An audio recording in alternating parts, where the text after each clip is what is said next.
کمزوری سے لڑکتا ہوا آ رہا تھا، کمزوری سے. خواجہ صاحب فرماتے ہیں، خواجہ غریب نواز رحمۃ اللہ تعالیٰ علیہ فرماتے کہ میں نے ایک شخص کو دیکھا جو کیا ہوا، کمزوری سے لڑکتا ہوا، ایسا کمزور تو میرے دل میں یہ ارادہ آیا کہ میں اسے پوچھوں کہ آخر وجہ کیا ہے، تم اتنے کمزور کیوں ہو، آخر وجہ کیا ہے. تو خواجہ غریب نواز رحمۃ اللہ تعالیٰ علیہ کے دل میں یہ وسوسہ آیا، بس بولنے ہی والے تھے کہ وہ اللہ کے ولی پہلے ہی بولنے پڑے کہ میں بتاتا ہوں تمہیں کہ میں کمزور کس وجہ سے ہوں، میں تمہیں بتاتا ہوں کہ میں کمزور کس وجہ سے ہوں.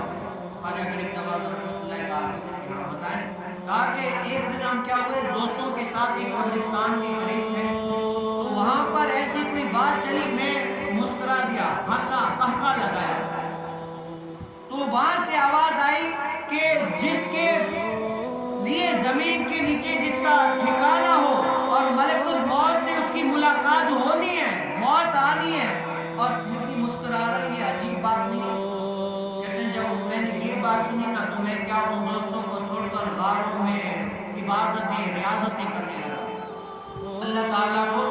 راضی کرنے میں بس اعمال نیک کرنے لگا کہ کاش کہ میرا سونا رب راضی ہو جائے، کیا میرا رب راضی ہو جائے. میں غار میں پڑھتا رہا، وہیں پر نہ گھر گیا نہ یہ وہ، ہر رات دن اللہ تعالیٰ کی عبادت میں لگا رہا، اللہ تعالیٰ کی عبادت کرتا رہا. آج جو ہے نا باہر نکلا ہوں، میں نے اپنی یہ